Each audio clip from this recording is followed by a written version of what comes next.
Praise the Lord. This is Dr. C. Dexter Wise III, and welcome back to Can I Get a Witness? I've been asking this question so many times, and I hope by now somebody has says, I'll be a witness. In any case, we're going to keep on talking about witnessing because it is a very important part and aspect of our being a Christian and being children of God. So in the first part, we talked about what witnessing is or what witnessing was.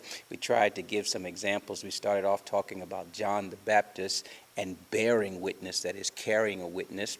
Then we talked about Saul, who became a witness and, of course, changed his name to Paul. Then we talked about boisterous witness. You know, that crowd that gathered together on Palm Sunday. It made a whole lot of noise about the coming of Jesus. And then the last time we were together, we talked about being a witness. So it's not just carrying the witness. It's not just becoming it. It's not just making a whole lot of noise. It's making witness a part of your life so that you become a witness. So that was part one, where we talked about what witnessing is. Now, in part two, which we begin today, we're going to talk about witnessing at church, witnessing during worship. That sounds very strange, I guess, but we want to talk about that in just a few minutes. And in order to do that, we have our witness word. Our witness word comes to us from Hebrews chapter 10, verses 24 through 25, and here's what it says. And let us consider one another in order to stir up love and good works, not forsaking the assembling of ourselves together, as is the manner of some, but exhorting one another, and so much the more as you see the day approaching. That's Hebrews chapter 10, verses 24 through 25. Okay, so now you know where we are, what we're doing. Let's bow for a word of prayer. We thank you, Father, for this opportunity to come together from various places and various stages, various phases, various times in our life. But we are indeed together to discuss your word, to discuss witnessing, how it affects us and how it can affect those who we share the gospel with. We love you, we praise you, we invite you to join us. In Jesus' name we pray, and for his sake, amen. Okay, that's the witness word. Now let's talk about the witness in the word.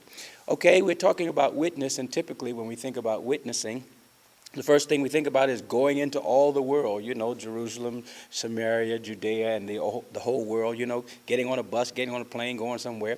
But have you ever stopped to think that maybe we ought to start witnessing in the worship, witnessing through worship? Witnessing is just like charity. It begins at home. And since many of us have a hard time witnessing to strangers, it might be a good opportunity to start witnessing in our worship, sort of as practice, so that as we witness in worship, then our worship itself becomes a witness. So that's what we're talking about, or we'll be talking about in this second part of the series. How is it that we can witness for Christ in the context of worship? What kind of things can we do in the church? What kind of things can we do within the four walls of the church that advance the witness? We're going to get to Samaria, and we're going to get to Jerusalem, and we're going to get to the uttermost parts of the earth. We're going to get there. But before we get there, maybe we want to start talking about how we can witness in worship. And so, as I said, witness is just like charity. The best witness begins at home. So we have this text here, Hebrews chapter 10, verses 24 through 25. It's a very familiar passage, and what I want us to do is just walk through it just a minute and see how worship can become a place for our witness. Indeed, the title of this lesson is A Present Witness, and what I want to talk about is how our presence in worship becomes a witness. You got that? How our presence in worship becomes a witness. Okay? So let's look here and see what this text tells us about the witnessing capabilities of worship. The first thing it tells us is that while we are present in worship, we are able to consider one another. Consider one another. That's verse 24. And so the mere fact that we come together in worship, it gives us an opportunity not only to see one another, but to consider one another. And in the process of considering one another, that means, caring for one another. That means talking with one another. That means praying for one another. That means sharing with one another. And sometimes, believe it or not, when we witness, we get so focused on the outside and on the quote-unquote loss that we forget to share with the people who are already in the body of Christ.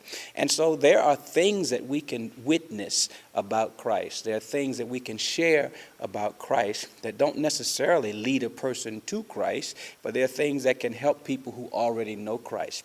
And so by coming to worship, it gives us an opportunity to consider one another.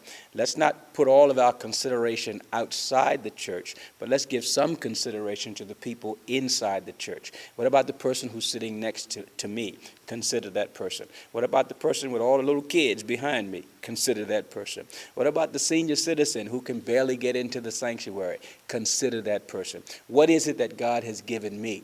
What experiences do I have? What resources do I have? What blessing can I share with these people who assemble in the house of worship? Let's practice on the inside. How can we consider one another within the context of worship? And when we do that, then that becomes a witness. Believe it or not, everybody in the sanctuary is not saved. Everybody in the sanctuary has not matured in Christ because it's a public meeting. And there are all kinds of people who come to church. And so the way that you share and behave yourself during this context, you may be sitting next to somebody who's considering accepting Christ. You may be sitting next to somebody who's wondering whether they should make the decision. And your witness with somebody next to you, you haven't caught a plane, you're just reaching to the person next to you, you can witness inside worship by considering one another. That's there in the text. Let's look again and see what else it says about how we can witness during worship. Number 2, we can do it by stirring up one another. Stirring up one another. Have you ever seen the shot of the locker room of the football players just before the game starts? I mean, it's about 5 seconds before they come out of the tunnel, and all of a sudden they start jumping up and down and beating each other on the head and running each other and tackling each other almost in the locker room, and they're pumping each other. Listen, we get ready to go to a game. Let's stir each other up. We're going to win this thing. Even though the odds are against us, we're going to win. And maybe we might do better in witnessing in the world if we took advantage of the opportunity when we're in the church to stir each other up. You know, pump each other up. Let them know, no, you can do this. You can do this. Don't be afraid. You can do this. To stir each other up. Stir them up in terms of getting them excited. Stir them up in terms of getting them trained. Stir them up in terms of and letting them know that there are gifts inside of them. And as Paul says, stir up the gifts that are inside of you. When we come to worship, we can use this opportunity to stir each other up and charge us up in order to go out and to witness for other people. So it's a great opportunity when we come to worship. So as we come in, we get charged up, we get challenged so that we are prepared to leave. So this gives us an opportunity during worship to make better witnesses because we stir each other up. Number 3. We assemble with one another. Assemble with one another. That's what makes this passage so famous. That's what's famous about Hebrews 10, chapter 25. Do not forsake the assembling of yourselves together. Do not forsake the assembling of yourselves together. In other words, don't stop coming to church. Don't stop coming to church.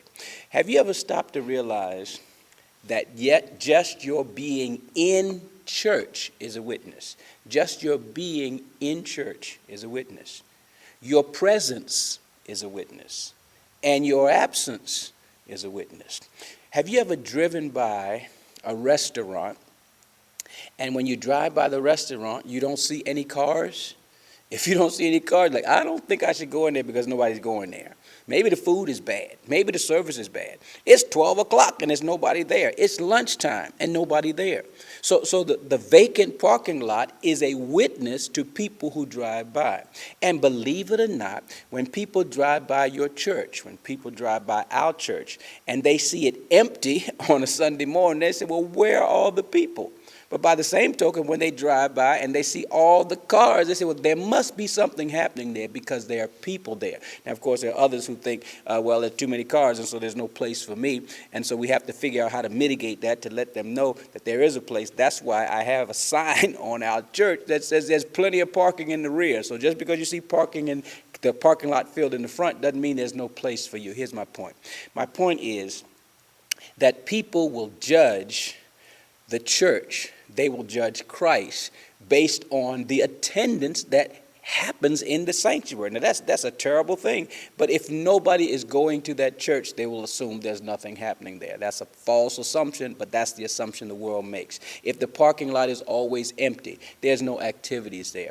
If I don't see any signs, there's nothing going on there. So when you come to church, believe it or not, your filling up a seat is a witness. So when people come in and they see there are people everywhere, there are people in all the seats, they say, I must be in the right place, because the very presence of people is a witness. So don't sit home and think my presence doesn't make it. It makes a difference, if for no other reason than just being here gives a witness. It gives a signal. It gives a sign to those who come that all of us are not only serious about our Savior, but that we are serious enough to make it our way and make it our business to come to church. So don't forsake the assembling of yourselves together, because just your gathering is a witness. And then, of course, as you come together, you not only witness by being present, but you become better witnesses by the worship that you experience within it. And so this is the time when we come together. This is the time when we become what God would have us to be. This is the time when we become strengthened. This is the time when we become empowered to go forth and do what he's called us to do. So don't ever think that not going to church makes a difference. It does make a difference. If you can't do anything but come and sit, your presence becomes a witness. Okay? Now let's look at number 4. Number 4 says, as we come together, we can worship or witness as we worship by exhorting one another. That's encouraging one another. That's lifting up one another. That's saying kind words to one another. That's being nice to one another. That's blessing one another. As we assemble together, it's the time that we spend with each other that makes us feel more confident to do the work that we need to do. It's the training. It's the practice. It's the home base. It's the place where you're comfortable. It's the place where people tell you you can do it. It's the place where people tell you you got to do it. And then you go out and do it because you've been encouraged. So coming together in worship provides a space where we can exhort one another. And then finally, it helps us to prepare for the heavenly assembly with one another. It says we ought to do this so much the more, seeing that the day is approaching, and that day is the coming of the Lord. And so when we worship, we are practicing for the worship that we're going to have somewhere on the other side. And so assembling ourselves together gives us a chance to bond, it gives us a chance to grow, it gives us a chance to be prepared for that great getting up morning when all God's children get together. Okay? Let me give you those 5 again, and we're going to take another step. These are ways that we can witness during worship in the sanctuary. Number 1, consider one another. Number 2, stir up one another. Number 3, assemble with one another. Number 4, exhort one another. Number 5, prepare for the heavenly assembly with one another. Okay, now let's go to the next step, and the next step is wondering about witnessing. And these are questions that I hope you will think about personally and discuss with your group as you get together about witnessing in general. Here's several questions I want you to put on the table. Number 1, how can being present at church be a witness? Number 2, what are some of the reasons many do not attend church regularly? Number 3, what can attending church on a regular basis do for those who actually do come to church? Number 4, how can attending church on a regular basis help prepare a person to witness? Number 5, what do you think is the significance of calling the gathering of Christians for worship and assembly? Okay, those are the wonderings about witnessing. Those are the questions I want you to discuss after this video has played. And then we go to the next step, the final step of each lesson, and that is the witness at work. We don't just want to talk about it, don't just want to read about it, but we actually want to put this into practice. The last time we were together, we talked about the witnessing ladder, and we took the first step on the witnessing ladder, which was to take a tract into a public place and without being seen, leave it. And the purpose of that exercise was to give you an opportunity to share the gospel without the threat of anybody seeing you or without the threat of anybody challenging you for doing that. And so you can go to a gas station, you can go to a restaurant, the restroom in the restaurant, you can even leave it on the table. But in some way, the challenge last time, the assignment last time, was to get a tract, a gospel tract, and leave it in a public place without being seen. Now, this time, the second step of the ladder is to take a little more boldness, if you will. And what we want you to do is to take a tract and put it in a letter. Take a tract and put it in a letter. This could be a letter to an individual. This could be a letter inside your bills. This could be, of course, by the way, pay your bill before you put the tract in it. This could be a letter to an institution. It could be a greeting card that you send to somebody. In other words, I want you to put a tract, a gospel tract, inside a letter. Now, why is this different? This is different because in the first instance, nobody knew who left the tract. In this instance, people will know that it came from you because you're on the return address.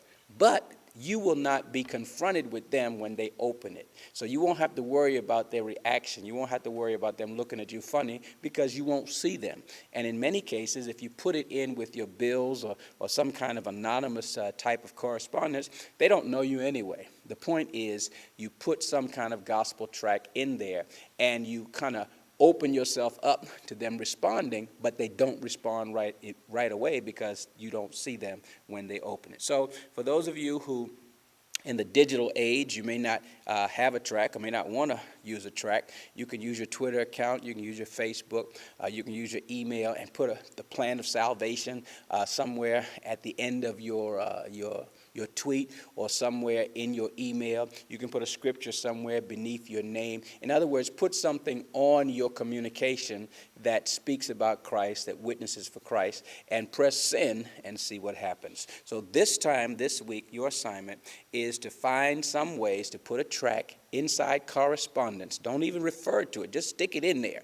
And when you stick it in there, let the post office and the internet carry that witness for you. Okay, you got it? Well, that's it for today. We had a great lesson. We've been talking about a present witness, how we can witness in worship just by coming to church. Okay, that's it. We'll see you next time.